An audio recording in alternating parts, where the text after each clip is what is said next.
When I said I wanted to travel light, I didn't mean I'd part with undies and mascara, that all my baggage should go missing.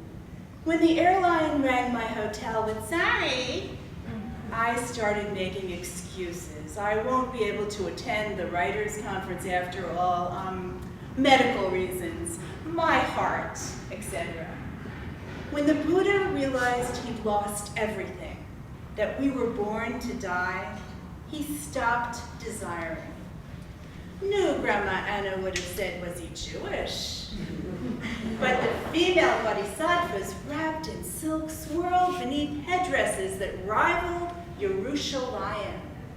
Not so the Mishpocha. Grandma in the shtetl, cousins becalmed by the Schwarzwald, were forced to let go. My parents clung hard to their houses, cars, and daughters. Which begs the question, Marilyn, what ghosts can you pack up, pitch over the side? What will you take with you into your 60th year? Hanging here like a little spider, lightness feels pretty good, no? Even with the dark gulping around you. Packing light it started out with this very trivial event, which was the loss of my luggage. And I bragged about it, I'm gonna pack light. And then I didn't have any luggage and I just freaked out. But the same day there had been an article in the New York Times about the Buddha who when he realized he had lost everything, that was the beginning of his spiritual life. And it also, teaches me over and over again about poetry, that it starts off in one place, and that if the poem is any good, it's going to take you to some kind of insight or discovery or surprise, and it's got to surprise the poet, because otherwise the reader isn't going to be interested. So, but some of the poems are just silly little poems. I mean, the one about fig bread is just silly. Dark crust bejeweled with figs, we ladies thought we'd pass out when we slathered it with brie. We swooned and let go of body image, Weight Watchers, much else.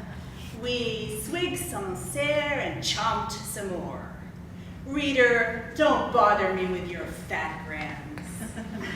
I devoured a loaf smeared with homemade brie. Tell my husband I've left him for crumbs. I can never go home to Wonder Bread, Tennessee.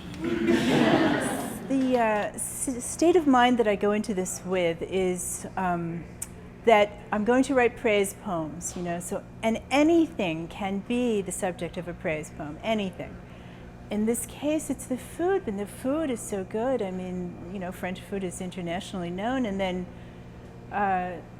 it seems like it's a ready-made poem, because it's so wonderful. So anything can be the poem. Stefan's doggy doesn't know he's French, and I like him for that. No snippety tongue, no snobbery. He wags his stubby tail and grins. I like him for that. He doesn't slobber, no kissy kiss. He wags, grins, ignores me, so we can each return to business. No kissy kiss, no wet tongue. Unlike some important men who wag, smile, and slobber over girls, oozing, it's custom. Stefan's doggy doesn't know he's French. But the dog, I'll walk down the street and it comes running with its little tail wagging, and I think, now that's the attitude, It just loves you. It doesn't care what you say or whether your accent is perfect. This one is called Jonah on Oprah. I've lived through gut-wrenching remorse, been swallowed up by it. Now I understand I can't run from my problems.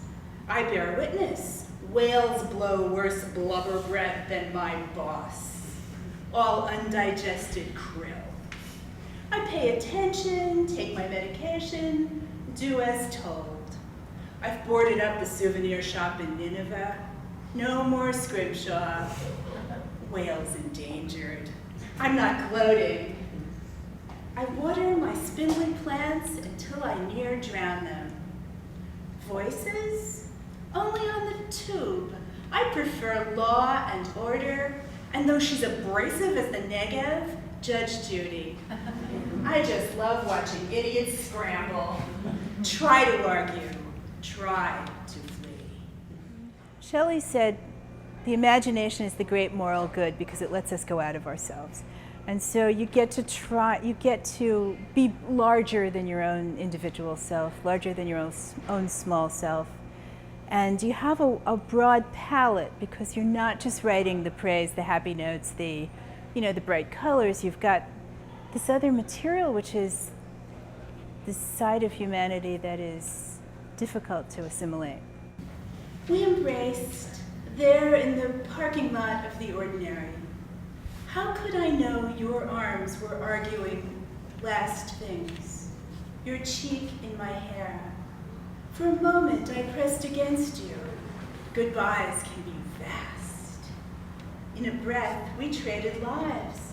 I didn't know you were a cliff I had reached the edge of. Your touch echoed.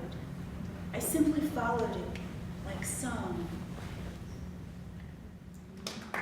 Well, saying goodbye, I was, one of the things that poetry can do is help us, it consoles us. I mean, we're singing the blues, essentially. Somebody leaves or somebody dies and you can't bring them back with the poem, but your song, your poem or your art is kind of a bridge that keeps you connected to that person.